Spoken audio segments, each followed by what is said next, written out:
在前不久，美国彭博社曾放出消息称，美国财长耶伦正考虑访华，中方没有做出回应，然后就没有下文。然而时隔半月，美国方面又放出消息，拜登拟派另一名官员访华，来干啥呢？据路透社24号援引2名知情人士的消息报道称，美国总统气候特使克里预计将在下个月前往中国，在两国关系紧张之际，继续努力让气候变化成为双方更密切合作的领域。报道还称，克里一直引领美国努力说服国际社会认识到气候变化的威胁，并敦促他们加快遏制碳排放的努力。在气候问题上，美国有资格敦促批评中国吗？这和之前美国副国务卿舍曼访华之前，美国财长耶伦访华的套路一模一样，先把访华消息放出来，接着白宫不予置评，然后就有记者借此提问我国发言人，试探中国的反应和态度。如果消息属实，而且相较于之前的美国财长，这次选择气候特使克里大有讲究。分析称，之前美媒称美财长耶伦访华也是说要来谈气候问题的，但是一个财长来谈气候问题，难免让人难以信服，所以这次打算派气候特使。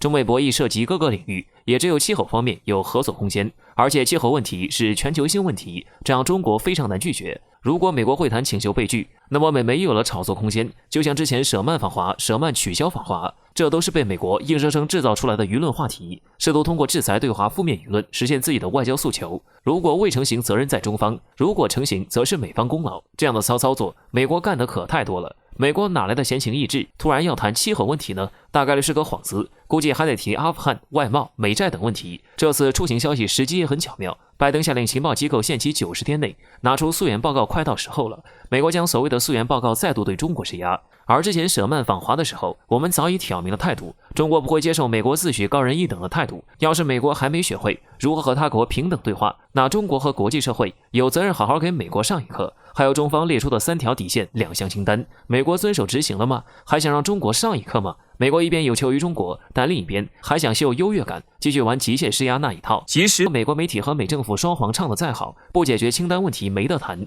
谁来都一样，我们不吃胁迫这一套。当年华为5G 一经面世就引起了轩然大波，令全球都为之兴奋，结果没想到却让美国损失了颜面，以至于华为之后屡屡遭受打压，甚至到后来芯片采购直接被美国禁止，华为当时都差点散了。没想到这回美国却突然正式批准对华为的芯片出售许可。据环球网25日消息，路透社刚刚透出消息，美国已经正式批准了供应商的出售许可申请，而这个申请许可则是允许这些供应商出售汽车零件芯片给华为，而这些申请数量的总价值则在数亿美元之上。这次美国松的口子看似并不大，却有挺多意思的。例如，允许出售的许可点明了是汽车零件芯片。我们知道华为一直主打的都是手机品牌，按理说汽车芯片华为应该用不上了。不过要知道的是，华为早就开始扩展业务范围了，而自动驾驶功能就是其中之一。不过和手机相比，自动驾驶并不是华为主打领域。如此说来，美国这回松口，华为是什么意思呢？有分析人士表示，这可能要说到华为5G。作为目前国际新兴的竞争领域，华为在这里的地位不需要说了，毕竟不是5G，华为也不至于这么遭美国的打压，所以5G才是关键信息。华为在汽车领域研究的是关于自动驾驶方面，而自动驾驶对芯片的要求自然很高，所以可以猜测，在批准芯片出售许可中，或许会有和5G相关技术的芯片。当然，这对于美国来说也是极为有利的，毕竟出售芯片给华为，其一，在中国芯片正式量产前先大赚一笔；其二，安抚一下国人的人心。毕竟现在美国很多精英都对白宫有了很大的意见，这一点从陆陆续续的新闻中都能看出来。不过，美国算盘打得倒是挺好，只是没想到华为的态度却不对了。在这则新闻被传到国内后，华为回应了，但是态度却颇为耐人寻味。华为发言人表示，我们正在向相关部门进行核实确认，并且华为还特意解释了一下，自己不是制造汽车的，自己只是为制造汽车的提供新零件。很有意思，华为意思显然就是拒绝，从表示自己不清楚事情真相到明确提到自己的定位是供应商而不是制造商，就能看出来华为现在不想搭美国这个茬儿。虽然实现汽车自动驾驶功能需要借助芯片，但是如果芯片来自国外，华为即使在技术上进行加工，这个供应商的名头也有点名不副实。更何况华为难道还想重新回回忆一遍当年被卡脖子的情形，肯定是不愿意的。所以这次虽然没有明确提到拒绝，但是态度已然说明了一切。美国想的倒是挺美，可惜中国早就不是曾经的中国了，华为也不再是曾经的华为了，态度早就变了。此前坊间就有传言，华为在芯片上有了技术突破，虽然不知消息真假，但是笔者对此还是抱有强烈的希望，华为该好好打脸美国了。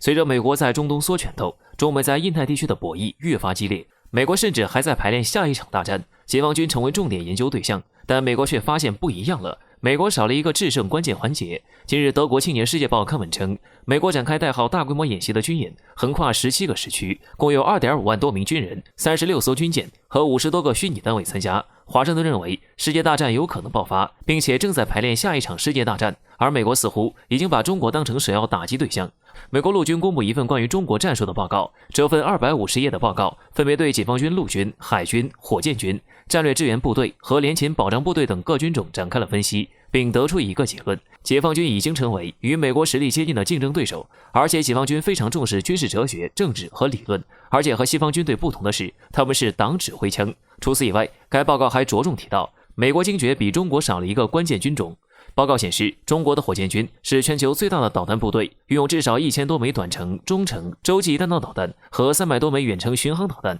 其常规弹道导弹部队是世界上规模最大、技术最先进、能力最强的军队之一，这往往是未来战争中的制胜关键，而美国却没有一个类似的军种。在这之前，美国战略司令部司令理查德上舰也曾表示，中国核力量和常规力量爆炸性增长和现代化程度，令人窒息这个词都不足以表达。在中东耕耘多年的美国，现在才反应过来，中国已经成为美国的一个近乎匹敌的竞争对手。不过，理查德还提到，美国的最大噩梦不仅是中国和核现代化，而是中俄间的紧密联系。更不一样的是，中国不吝于加强与俄罗斯的军事联系。在前不久，中俄两军举行了大规模联合军演，突破了多个手撕，展现了高度军事互信，实际上是在向潜在对手美国发出一个信号。美国正在为与中俄同时发生的军事冲突做准备，而中俄也在采取行动。多年来，美国搞全球反恐战争，逐步掏空了自己冷战后唯一超级大国的实力，现在又同时与中俄2个大国交恶，美国就该想到被欺压的国家总有一天会站在一起反抗，所以才会如此担惊受怕，活了个该。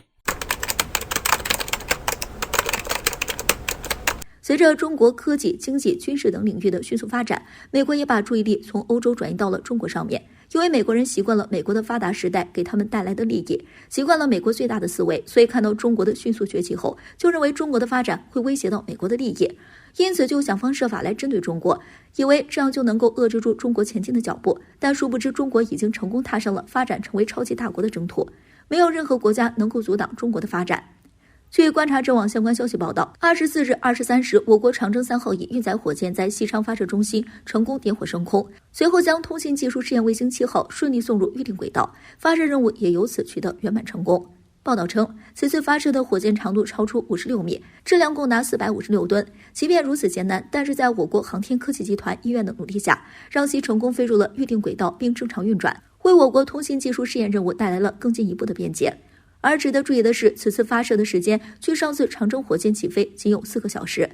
有相关分析人士认为，如今美国不断的针对中国，在这样的局势下，我们必须要加快发展。只有中国的综合实力强大到美国以及西方国家产生恐惧的时候，我们才能不被美国干扰，更安心的发展各项领域。如今美国的坏心思已经被世界各国逐渐看穿，他们的拉拢计划也随之逐渐破灭。但是我们还是要提高防备。从美国的行为上可以看出，他们的真实目的其实不是想和中国展开斗争，而是为了干扰中国的发展，遏制中国前进的脚步。所以我们需要看清他们的真实面目，对症下药才是关键。对此，有国际军事观察人士也做出了评论，他们认为中国接连取得的成就太迅速了，美国应该看清楚局势才行。一天就能发射1枚火箭，这样的速度，美国应该靠边站了。也有人认为，中国如此快的速度就是对印度的嘲讽，因为他们看到印度实力远不如中国，但是还要跟随美国同中国作对。还有观察人士也为中国的火箭发射送来了祝贺。我们的征途至星辰大海，逐梦9天，5倍应当自强。如今国际局势不断严峻，只有中华实力势如破竹，